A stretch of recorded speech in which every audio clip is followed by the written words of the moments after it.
கொழும்பிலே இன்று 2 முக்கியமான ஆர்ப்பாட்டங்கள் என்பது நடந்திருக்கிறது. இந்த 2 ஆர்ப்பாட்டங்கள் குறித்துத்தான் நாங்கள் இன்றைய வீடியோவிலே பேசியிருக்கிறோம். முதலாவது ஆர்ப்பாட்டம் ஜனாதிபதி செயலகத்துக்கு முன்பாக திருகோணமலையிலேயே முத்துநகர் பிரதேசத்திலே அந்த மக்களுடைய காணிகள் கிட்டத்தட்ட இவர்கள் 1972ஆம் ஆண்டிலிருந்து இவர்கள் விவசாயம் செய்து வந்த காணி என்பது இப்போது பறிபோய் இருக்கிறது. இந்த காணியை துறைமுக அதிகார சபை எடுத்திருக்கிறது நீதிமன்ற தீர்ப்பின் ஊடாக. இந்த தீர்ப்பின் ஊடாக இந்த மக்கள் 53 வருடங்களாக தங்களுடைய விவசாயத்தை செய்து தங்களுடைய வாழ்க்கையும் ஜீவனோபாயத்தையும் கொண்டு வந்த இந்த மக்களுடைய காணி என்பது இப்போது பறி போயிருக்கிறது என்றுதான் சொல்ல முடியும். கிட்டத்தட்ட 800 ஏக்கர் காணி 53 வருடங்களாக செய்து வந்த 800 ஏக்கர் காணி இப்போது பறிபோகப்படுகின்ற நிலையில் இருக்கிற. ஏற்கனவே 100க்கும் மேற்பட்ட காணிகள் பறிபோகிவிட்டது. ஆனால் பறிபோன அந்த காணிகளுக்கான நஷ்ட ஈடோ மாற்று காணிகளோ இன்னும் அந்த மக்களுக்கு கிடைக்கவில்லை. இப்போது அந்த மக்கள் நடுத்தெருவிலே விடப்பட்டிருக்கிறார்கள், தனியாக போராடுகிறார்கள். எந்த விதமான அரசியல்வாதிகளினுடைய ஆதரவும் இல்லாமல் இந்த மக்கள் இப்போது போராடி கொண்டிருக்கிறார்கள். ஏற்கனவே ஒரு போராட்டத்தை ஜனாதிபதி செயலகத்துக்கு முன்பாக இவர்கள் செய்திருந்தார்கள். இப்போது 2வது போராட்டமாக அவர்களுக்கு தீர்வு கிடைக்காதன் காரணமாக இன்றும்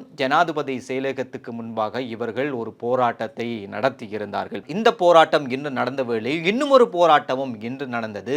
அதுதான் பலஸ்தீனத்துக்கு ஆதரவாக ஐக்கிய நாடுகள் சபைக்கு முன்னால் ஒரு ஆர்ப்பாட்டம் நடைபெற்றது. இந்த 2 ஆர்ப்பாட்டங்களிலும் ஒரு வித்தியாசம் இருக்கிறது. அதுதான் திருகோணமலையில் இருக்கின்ற இந்த முத்துநகர் மக்களுடைய இந்த ஆர்ப்பாட்டத்திலே ஒரு முஸ்லிம் கட்சி என்று சொல்லிக் கொள்கின்ற அந்த கட்சியினுடைய தலைவர் பங்கு பெற்றவில்லை. அதே நேரம் ஐநா சபைக்கு முன்பாக நடைபெற்ற இந்த பலஸ்தீனத்துக்கு ஆதரவான இந்த ஆர்ப்பாட்டத்தின் போது அந்த முஸ்லிம் கட்சி என்று சொல்லப்படுகின்ற அந்த கட்சியினுடைய தலைவர் பங்கு பற்றியிருந்தார். இங்கே ஒரு மிக பெரும் பிரச்சனை இருக்கிறது. அந்த பிரச்சனை குறித்து தான் நாங்கள் இங்கே பேச போகிறோம். உண்மையிலேயே பலஸ்தீன் மக்களுக்காக நாங்கள் நிற்க வேண்டும். அந்த மக்கள் பல ஆண்டு காலமாக பெரும் கஷ்டங்களையும் இன்னல்களையும் அவர்கள் சந்தித்து வருகிறார்கள். உலக நாடுகள் இப்போது பலஸ்தீன் பக்கம் திரும்பி இருக்கிறது. பலஸ்தீனுக்கு ஆதரவாக பல நாடுகளிலே கோஷங்கள் எழுப்பப்பட்டு வருகிறது. அதே போன்று நமது நாட்டிலும் பலஸ்தீனுக்கு ஆதரவாக பல ஆர்ப்பாட்டங்களும் இடம்பெற்று வருகிறது. இந்த மக்கள் அவர்களுடைய நிலத்துக்கும் இருப்பிடத்துக்கும் தான் இவ்வளவு காலமாக போராடி வருகிறார்கள். அதே போன்றுதான் இந்த முத்துநகர் மக்களும் இப்போது அவர்களுடைய நிலத்துக்கும் இருப்பிடத்துக்குமாக போராடி கொண்டிருக்கிறார்கள். உண்மையிலேயே பலஸ்தீன் மக்களுடைய கஷ்டங்களையும் இன்னல்களையும் முத்துநகர் மக்களுடைய கஷ்டங்கள் இன்னல்களோடையும் ஒப்பிட முடியாது. பலஸ்தீன் மக்களுடைய கஷ்டங்கள் என்பது மிக கொடூரமானது இதை விட. ஆனால் இந்த மக்களும் நிலத்துக்காக போராடுகிறார்கள், அந்த மக்களும் நிலத்துக்காக போராடுகிறார்கள். ஆனால் இங்கிருக்கின்ற எமது அரசியல்வாதிகள் குறிப்பாக இந்த மக்களுடைய வாக்குகளை எடுத்துக்கொண்டு இந்த மக்களுடைய பிரதிநிதிகளாக இருக்கின்ற எந்த அரசியல்வாதிகள் இந்த பிரச்சனைக்கு முக்கியத்துவம் கொடுப்பதை விட இவர்கள் பலஸ்தீன் பிரச்சனைக்கு முக்கியத்துவம் கொடுத்து வருகிறார்கள். இந்த பிரச்சனையை இவர்கள் கணக்கில் எடுப்பதாகவே இல்லை. ஆனால் இவர்கள் ஒன்றும் பலஸ்தீன் மக்களுடைய வாக்குகளினாலும் பலஸ்தீனர்களுடைய பிரதிநிதிகளாகவும் இவர்கள் பார்லிமெண்டத்துக்கு வரவில்லை, அரசியல்வாதியாக மாறவில்லை. இவர்கள் இந்த நாட்டு மக்களுடைய வாக்குகளை பெற்று இந்த நாட்டு மக்களுடைய பிரதிநிதிகளாகத்தான் பார்லிமெண்டத்திலும் இருக்கிறார்கள், அரசியல் செய்து கொண்டிருக்கிறார்கள். ஆனால் இவர்கள் இந்த பிரச்சனையை கண்டுகொள்ளாமலே இருக்கிறார்கள். நாங்கள் பலஸ்தீன் பிரச்சனையை நீங்கள் பேசக்கூடாது, அவர்களுக்கு ஆதரவாக ஆர்ப்பாட்டம் செய்யக்கூடாது என்பதை பற்றி நாங்கள் இங்கே சொல்ல வரவில்லை.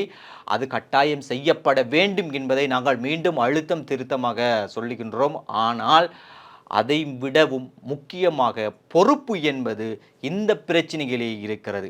எனவே உங்களுடைய பொறுப்பை முதலாவது நீங்கள் சரியாக செய்ய வேண்டும் என்பதுதான் இங்கிருக்கின்ற ஒரு முக்கியமான விடயமாக இருக்கிறது. அதிக பொறுப்பு இந்த முத்துநகர் மக்களுக்கு பின்னால் இருக்க வேண்டும் என்பதுதான். சொந்த நாட்டிலே சொந்த நிலத்திலேயே 53 வருடங்களாக விவசாயம் செய்து வந்த நிலங்களை பறிகொடுத்து நடுவீதியில் இருக்கின்ற இந்த மக்களை முக்கியத்துவம் கொடுத்து இந்த மக்களுக்கு ஆதரவாக நிற்பதா அல்லது பலஸ்தீன் மக்களுக்கு ஆதரவாக இந்த நேரத்தில் நிற்பதா? பலஸ்தீன் மக்களுக்கு ஆதரவாக நிற்க வேண்டும்.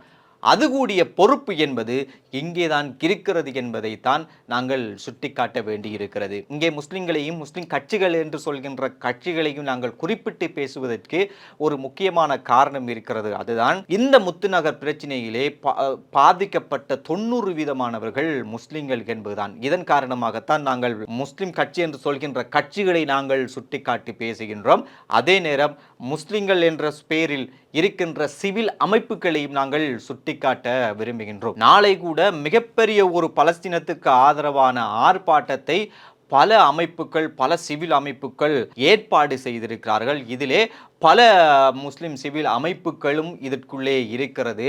ஆனால் அதே முஸ்லிம் சிவில் அமைப்புகள் பலஸ்தீனுக்கு ஆதரவாக குரல் கொடுப்பது போல இந்த முத்துநகர் மக்களுக்கு ஆதரவாகவும் குரல் கொடுக்க வேண்டும் என்பதுதான் பலருடைய கோரிக்கையாகவும் இருக்கிறது. இந்த முத்துநகர் மக்களுடைய பிரச்சனைகளை ஓரம் கட்டிவிட்டு பலஸ்தீன் பிரச்சனைக்கு குரல் கொடுக்கவே முடியாது. பலஸ்தீன் பிரச்சனைக்கு குரல் கொடுக்க வேண்டும், இந்த பிரச்சனைக்கும் குரல் கொடுத்தே ஆக வேண்டும். எமது வீட்டிலே பசியோடு குழந்தைகள் இருக்கும்போது நாங்கள் ஊருக்கு கந்தூரி கொடுக்க முடியாது. எனவே எங்களுடைய கூடுதலான பொறுப்பு என்பது இந்த முத்துநகர் மக்கள் மீதுதான் இருக்க வேண்டும். இந்த மக்கள் மாத்திரமல்ல, இப்படி பல மக்கள் இப்போது அவர்களுடைய காணிகளுக்காகவும் நிலங்களுக்காகவும் இன்னும் அவர்களுக்கான ஒரு நியாயம் கிடைக்காமல் போராடி கொண்டிருக்கிறார்கள். வடக்கு கிழக்கு பொறுத்தவரைக்கும் தமிழர்கள் காலாகாலமாக அவர்களுடைய காணிகளுக்காகவும் இருப்புக்காகவும் போராடி கொண்டிருக்கிறார்கள்.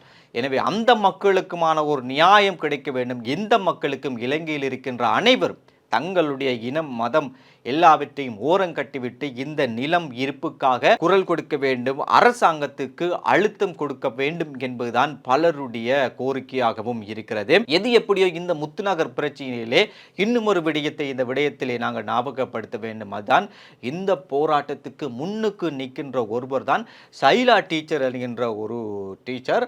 அவருக்கு கிட்டத்தட்ட ஒரு 60-70 வயது இருக்கும். அந்த வயதிலேயும் தனியாக நின்று இந்த பிரச்சனைக்கு பின்னால் முன்னின்று இப்போதும் போராடி கொண்டிருக்கிறார்கள். இந்த முத்துநகர் பிரச்சனை குறித்து ஆரம்பம் முதல் இப்போது இருக்கும் வரைக்குமான முழு தகவல்களும் அதற்கு பின்னால் நின்று போராடி கொண்டிருக்கின்ற ஒரு தைரியமான ஒரு பெண்ணாகத்தான் அவரை பார்க்க வேண்டியிருக்கிறது. இன்று கூட அந்த ஜனாதிபதி செயலகத்துக்கு முன்பாக முன்னுக்கு நின்று அந்த வயதிலும் அவருடைய நிலத்துக்காகவும் அந்த ஊரினுடைய மக்களுக்காகவும் முன்னின்று போராடி கொண்டிருக்கிறார். அவரை நாங்கள் பாராட்டியே ஆக வேண்டும். எது எப்படியோ இந்த முத்துநகர் மக்களுடைய இந்த காணி என்பது நீதிமன்ற தீர்ப்பின்படி போயிருக்கிறது. 100க்கும் மேற்பட்ட காணி என்பது போயிருக்கிறது. போனாலும் பறிபோன மக்களுக்கான அந்த நஷ்ட ஈடோ அல்லது மாற்றுக்காணியோ இந்த மக்களுக்கு வழங்கப்பட வேண்டும் என்பதுதான் எங்களுடைய கோரிக்கையாக இருக்கிறது. அதற்கு இங்கிருக்கின்ற அமைப்புகள் மதம், இனம் சார்ந்து அல்லாமல் எல்லா அமைப்புகளும் இந்த மக்களுக்காக நிற்க வேண்டும், இந்த மக்களுக்கு ஆதரவாக குரல் கொடுக்க வேண்டும் என்பதுதான் எங்களுடைய கோரிக்கையாகவும் இருக்கிறது.